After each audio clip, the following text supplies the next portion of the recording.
Hello, and welcome to a very special holiday version of the Industry Insider podcast from Collision Repair Magazine. I'm Gideon Scanlon, the editor of Collision Repair, and I'm joined with our staff, Liz Sargent. Hello. Alison Rogers. Hello. And Sam Haupt. Hello.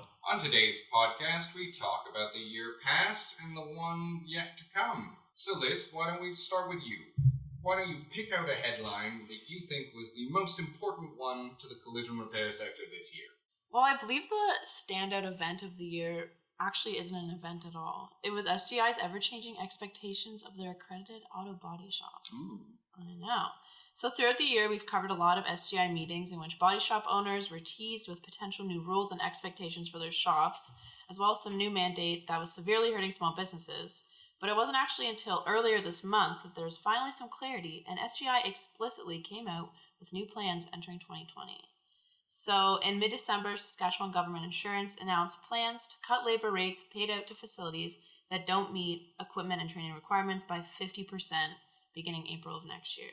This obviously raised major concern for body shop owners everywhere, as the required equipment and training updates may cost anywhere between $40,000 and $100,000.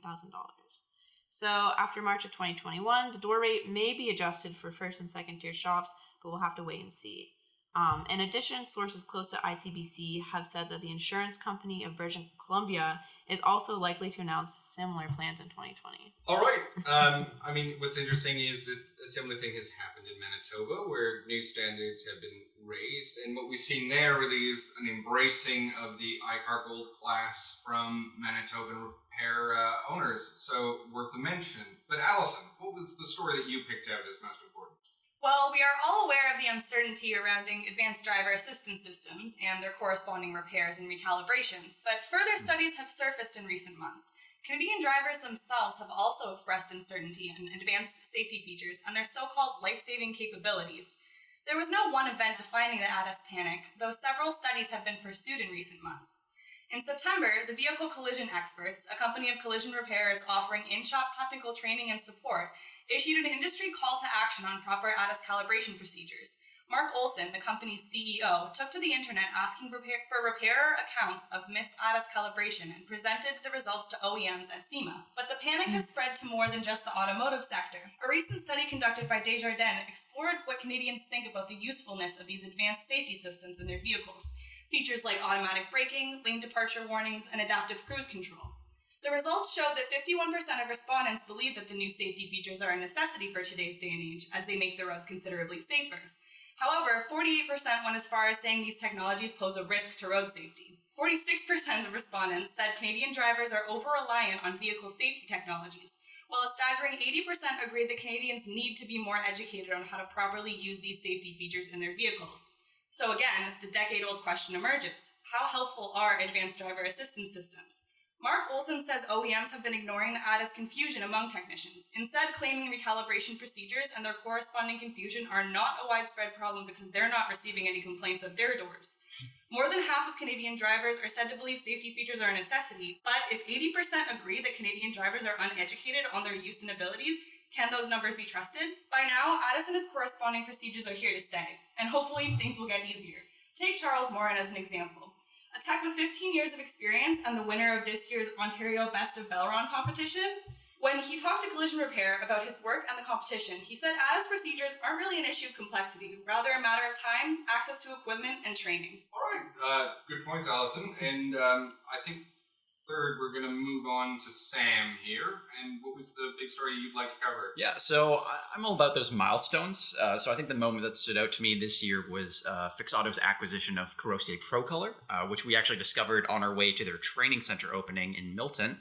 Yeah, it was a big week. Yeah. This year was one of changes and uncertainty for the automotive aftermarket, so it was refreshing to see a breakthrough as successful as Fixed Network taking the title as largest collision repair service provider in the Canadian market. It's a milestone that really brings recognition to the Canadian market to show that we aren't second best to the States. We have major banners growing in really major ways. Right, yeah, Sam, I was there with you. It was quite the event, especially at the opening of the Skills College, which I thought was an interesting thing, and indeed I did consider as my own option. But class, I'm sorry to say that your answers weren't the ones I was looking for. It's unfair because I've set the task on a very subjective issue. But what I actually had in mind was also something a little more big picture.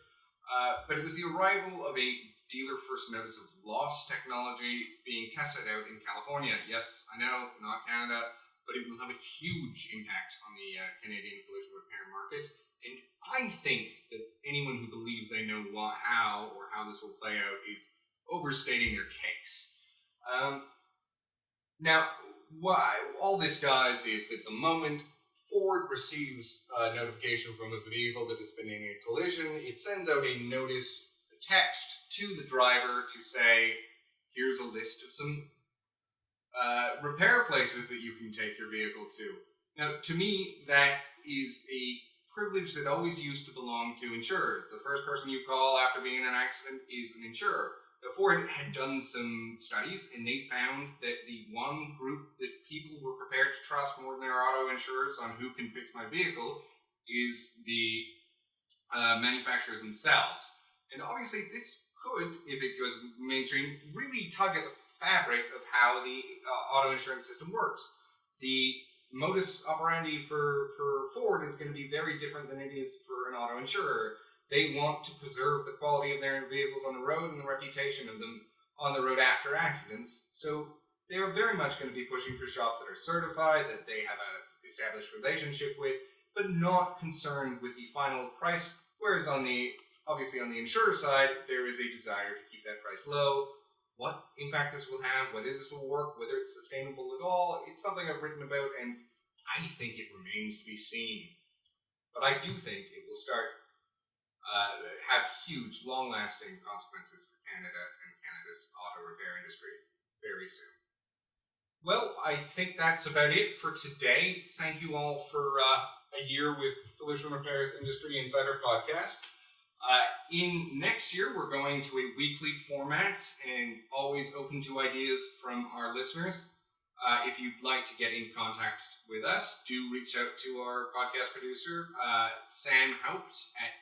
He's just available at samuel@mediamatters.ca. And we will see you in the new year every Thursday. Thank you so much. Bye.